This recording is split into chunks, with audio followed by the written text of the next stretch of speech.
Ever get that feeling like someone's watching you, even when you know you're all alone? Or maybe you've woken up in the middle of the night, heart pounding, can't move, a weight on your chest, like something's in the room with you. Yeah. Well, that feeling, that wasn't just a spooky story for people in the early modern period. Yeah. For them, the supernatural, it wasn't just make-believe, it was part of life, everyday life. And it wasn't just like a handful of people either. This was the mindset for like everyone. Farmers, merchants, scholars. Kings and queens, the whole lot. Yeah, everyone. And so today we're going to deep dive into all that with an expert guide, Darren Oldridge. He's a professor. Yep. Who spent years studying supernatural beliefs in the 16th and 17th centuries. In his research, it's not about debunking these beliefs. It's about trying to understand like the logic behind them. Yeah, like why did they believe what they believed? Exactly. The way people made sense of a world that often felt very unpredictable, very dangerous. Yeah, and it's easy to look back and be like, oh, come on, that's just superstition. Yeah. But what Professor Oldridge shows us is that there was actually like a real intellectual framework behind these beliefs, like a whole system of thought. It was a sophisticated way of thinking about the world. Yeah. Like take the devil, for example. Mm. He wasn't just some like shadowy figure in the background. Right. He was like a major player. He was an active force in the world, constantly tempting people, Messing things up. influencing events. Almost like a cosmic trickster, right? That's a great way to put it. He was always there, trying to lead people astray. And this is where it gets interesting. Because thinking about the devil that way, it actually like expanded the realm of possibility for people. Yeah. Like if something bad happened, Right. you didn't just chalk it up to bad luck. No. You'd be like, the devil's at work here. It gave people a way to understand the unexplainable. Right, like it gave you a reason for why things were happening. And maybe even a sense of control, you know? Like, okay, I know what I'm dealing with now. Oh, It's not just random chaos. right. It wasn't just about fear or superstition. It was about trying to find meaning and order in a world that could often feel very chaotic. It makes you think, don't we still do that today? Even if we don't call it the devil. Of course we do. We're always looking for explanations, for patterns. Like we're hardwired to try and make sense of things. Exactly. Whether it's science, psychology, whatever, we're always looking for those connections. One of the things that really struck me in Professor Oldridge's work was the way that different people saw the devil. Like for educated folks. Yeah. The devil was often this invisible tempter, working mostly on your mind. This idea of an invisible intelligent agent constantly influencing your thoughts, your actions, that was central to their understanding. But for everyday people, the devil was much more tangible, Right. like a real physical presence. Almost like a boogeyman. Yeah.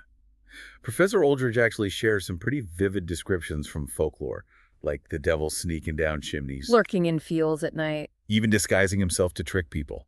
It's fascinating, right? Yeah, totally. Like you have this abstract intellectual view of the devil on the one hand, Mhm. and then this like visceral, almost folkloric understanding on the other hand. And it wasn't just about the devil either. This idea of outside forces messing with your mind. It was a pretty common belief. Right. Professor Oldridge talks about this concept of the unbuffered mind. What does that mean?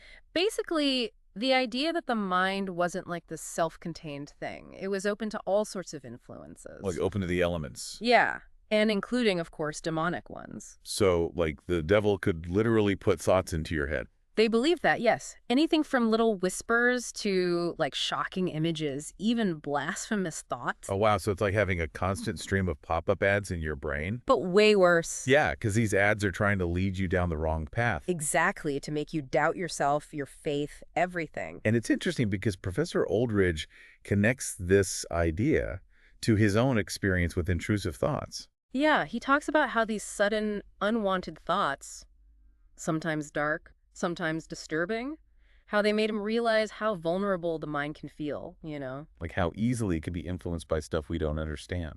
That's what's so great about his work, I think. Yeah. He's not just analyzing these beliefs from like a detached academic perspective. He's trying to really understand them, to feel their power. And that leads us to another fascinating topic, demons, Yes. and how they connect to what we now think of as vampires. Right, because when we hear vampire, we tend to think of like those glamorous creatures from movies and books. Yeah, all romantic and brooding. But in the early modern period, it was a much darker concept, much more terrifying. Yeah, no sparkling skin and teenage angst back then. This is where King James comes in. In his book on demonology, he argued that demons could actually possess corpses. Possess corpses. Yeah, and that could lead to behaviors that we might associate with vampires. Like, think about it. We're not talking about immortal beings here. We're talking about reanimated corpses, driven by evil forces, potentially spreading disease and terror. Okay, that is officially nightmare fuel. But it also ties into this idea we've been talking about, like the devil having this real physical presence in the world. Exactly. It wasn't just about abstract temptations. It was about concrete things you could actually observe. So it's like, how did this fear of reanimated corpses, which might have been based on like real observations of what happens to bodies after death, Yeah. how did that evolve into the modern vampire myth? It's a wild journey, right? And it shows how fluid these concepts can be. It really makes you think, what will people centuries from now think about our beliefs? Yeah. What will they find strange and superstitious about our world? Well, you know, the things we take for granted today, our scientific explanations, our psychological theories, they might seem just as strange to them as demonic possession seems to us. All right, so before we get too lost in time travel, let's shift gears a bit and talk about how this idea of divine providence fit into all of this. Because it wasn't just about the devil and demons running around causing chaos. God was a big part of their worldview as well. Yeah, God was definitely in the picture. Yeah. So how did they see God's role in all this? They believed that God was actively involved in every aspect of the world. Like everything. Everything, from the big events of history down to the smallest details of everyday life. So every little thing that happened had a deeper meaning. Yes, a divine purpose behind it. Nothing was just random chance. And that included what we might think of as natural events, like storms, floods, earthquakes. Oh, absolutely. Those weren't just natural phenomena. They were seen as expressions of God's will, his way of communicating with humanity. It's like they were constantly reading between the lines, looking for signs and symbols in everything that happened. That's a great way to put it. Mhm. Their worldview shaped how they interpreted everything, both the good and the bad. Professor Aldridge gives this really cool example. He talks about the death of Oliver Cromwell in 1658. Oh, yeah. A few days before he died, there was this massive storm that ripped through England, and people had completely different interpretations of what it meant. Some saw it as a sign of God's wrath, a judgment against Cromwell. While others thought it was nature itself mourning the loss of a great leader. It shows how subjective interpretation can be, even when people share the same basic worldview. Like two people can look at the same event and see totally different divine messages. Exactly. And that makes you think, how much of our own interpretations, even today, are shaped by our own beliefs, our own biases? Like, do we see patterns where none exist? Do we give meaning to random events just because we want to find a connection? That's a good question, isn't it? Yeah. And it brings us back to this key question we keep coming back to. How do beliefs about the supernatural evolve over time? Right. How do we sort out what's a genuine experience from what's just a cultural interpretation or even a psychological phenomenon? It's a tough question, a really fascinating question, and there's no easy answer. But what Professor Aldridge's work shows us is that we need to approach these beliefs with empathy, with understanding, Yeah. not just dismiss them as silly or superstitious. Try to see the world through their eyes, to understand the logic, even if it seems strange to us now. Exactly. And maybe by doing that, we can learn something about our own beliefs, too. And how they shape our own view of the world. Now, before we wrap up this part of our deep dive, Yes. there's one more piece of the puzzle we need to explore. This idea of the line between the living and the dead being kind of blurry. We touched on it briefly when we were talking about King James and those possessed corpses. Yeah. But for people in the early modern period, the dead weren't always really gone. They could linger, they could influence events, they could even come back in pretty terrifying ways. So we're talking ghosts, revenants, maybe even early versions of what we now think of as zombies. Exactly. And these weren't just campfire stories either. Okay. These beliefs were rooted in their religious and cultural traditions. They took it serious. Very seriously. And they had a real impact on how people lived their lives. All right, folks, buckle up. Because we're about to enter some seriously spooky territory. We're going to explore this unsettling world of the undead and how these beliefs shaped the lives of those who lived, well, let's say in the shadow of the supernatural. So, welcome back to our deep dive into the supernatural in the early modern period. We've been talking about the devil, demons. Right, all the bad guys. But let's not forget about the other side of the coin. You know, divine providence. Right. If the devil's busy tempting people, God's also there, orchestrating things, sending signs. And that's where this concept of providence gets really interesting. It wasn't just about God being in control. It was about actively looking for his meaning in everything. Okay, I get that. Yeah. But can you give me an example? Like, how did that actually play out in everyday life? All right, imagine you're a farmer in the 16th century. Okay. Your crops fail. Your livestock gets sick. Not good. You wouldn't just be like, oh, tough luck. You'd see it as a sign from God. Like a punishment? Maybe. Or a test of your faith.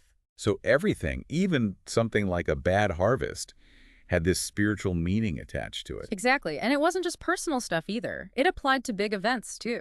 Professor Oldridge talks about these accounts of armies battling in the sky during the English Civil Wars. Wait, what? Armies in the sky. People claimed to see these phantom armies clashing, and they interpreted it as like a preview of the war's outcome, a sign from God about who was going to win. Wow, so they were literally seeing signs and wonders. And it wasn't just a one-off thing. People were always on the lookout for these signs, trying to figure out what God was saying through comets, eclipses, weird weather, anything unusual. It's like they were living in this world where the line between natural and supernatural was super blurry. Exactly, where God could step in at any moment. So they were constantly trying to interpret everything. Right, like they were living in a perpetual state of spiritual decoding. Trying to figure out the divine message behind everything. Exactly. Which meant you were always under scrutiny. Your actions, your thoughts, they all mattered. Because they could be pleasing or displeasing to God. So it wasn't just about fear of punishment, Right, it was about living a life that was in line with God's will. trying to earn his favor. And that must have had a huge impact on how they live. Absolutely. Every decision, every event, it could be seen as part of a bigger divine plan, which is where things get interesting, because it wasn't always clear-cut.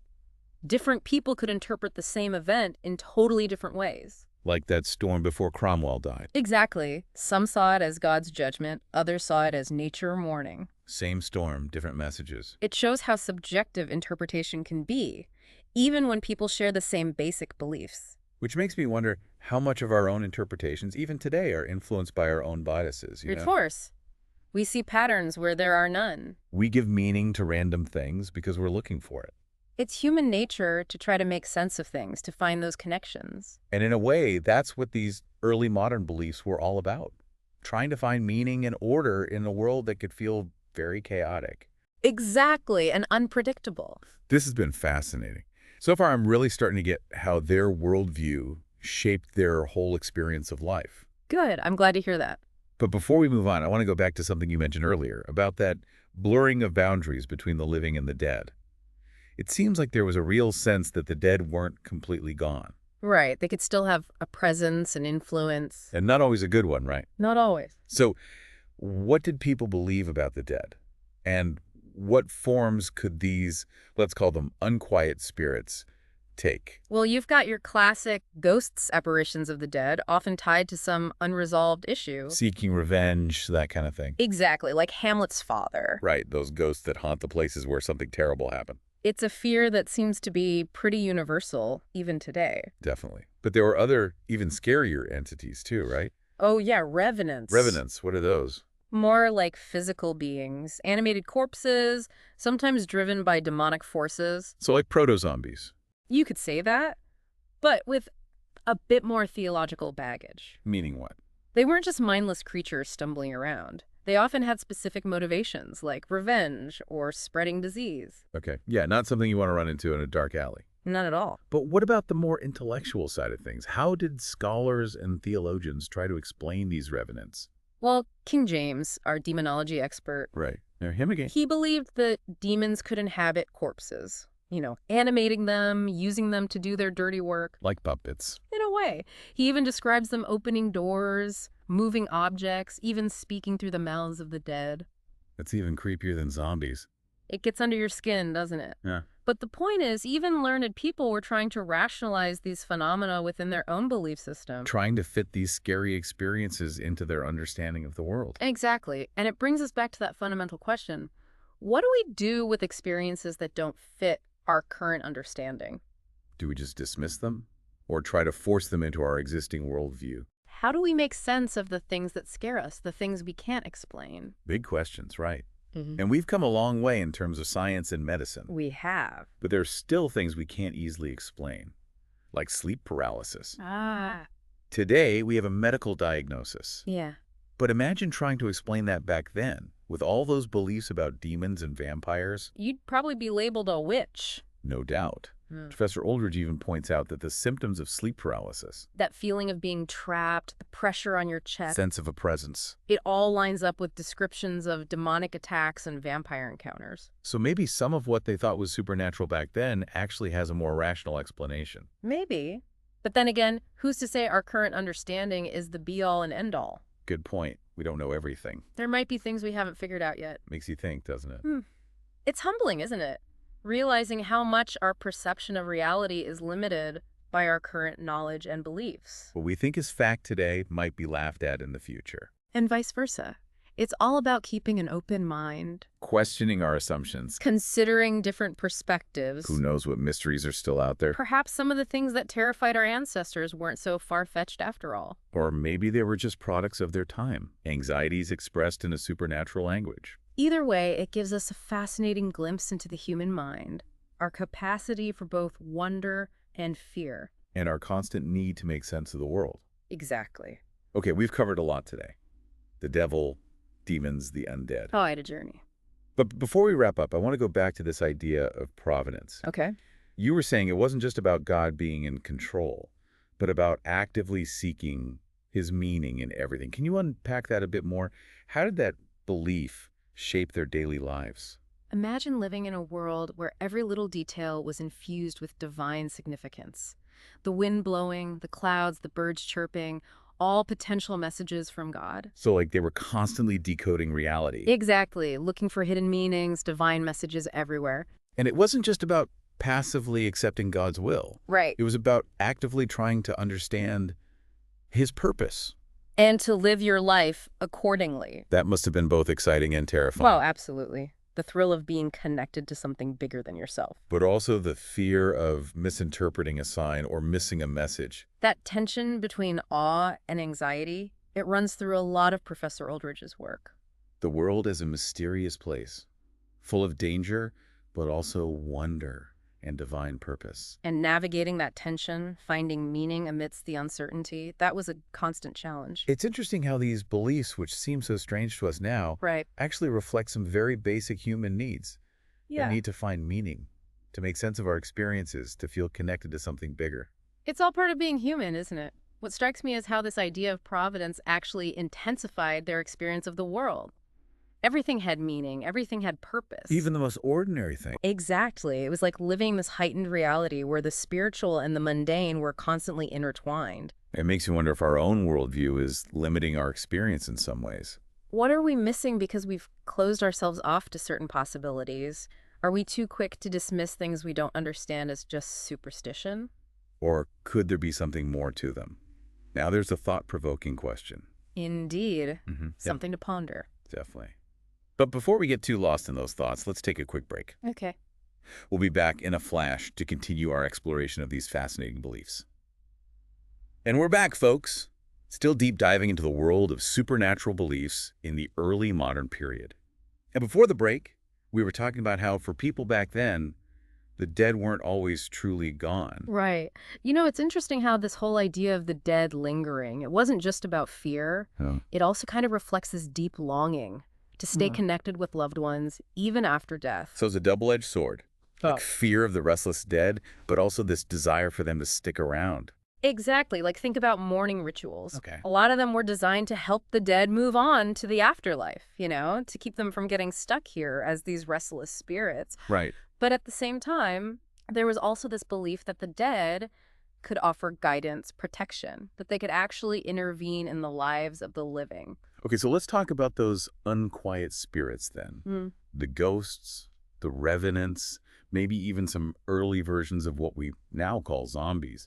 Yeah. What did people actually believe about these entities, and how did those beliefs, affect their lives? Well, you've got your classic ghosts, apparitions of the deceased, often tied to some unresolved issue, or seeking revenge. Like Hamlet's father? Exactly, demanding justice for his murder. These stories really show this belief that the dead could be tied to this world, by unfinished business. Right, like strong emotions, anger, a desire for revenge holding them back. It's like those ghost stories we still tell today, right? About spirits haunting places where something terrible happened, that primal fear of the restless dead. It seems to be something that's pretty universal. Yeah, totally. And then there were the revenants, right? Which you were saying were more corporeal, like actual animated corpses. Right, sometimes driven by those demonic forces. So like proto-zombies, but with a bit more theological weight. You could say that they weren't just these mindless things stumbling around. They were often described as having very specific motivations. Like what? Revenge, or even spreading disease. Okay, yeah. Definitely not something you want to meet on a dark night. Definitely not. But what about the more intellectual side of things? You know, the scholars, the theologians. How did they try to explain these phenomena? Yeah, did they try to fit these spooky experiences into their understanding of God and the universe? They absolutely did. King James, for example, our resident demonologist, remember? Yeah, good old King James. He was convinced that demons could inhabit corpses, you know, animating them, using them to carry out their evil deeds. Like puppets. In a way, he even described them opening doors, moving objects, even speaking through the mouths of the dead. Ugh, that's giving me the chills. So this wasn't just folklore. Even learned people were trying to rationalize these experiences, find a way to fit them into their theology. Exactly. And it brings us back to that fundamental question we keep bumping into. What do we do with experiences that just don't fit into our understanding of the world? Do we just ignore them? Or try to explain them away? How do we make sense of the things that scare us, the things we can't explain? It's a tough one, isn't it?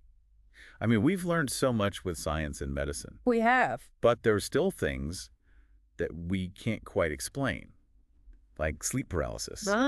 Yes. Today, we have a medical explanation. But imagine trying to explain that back then.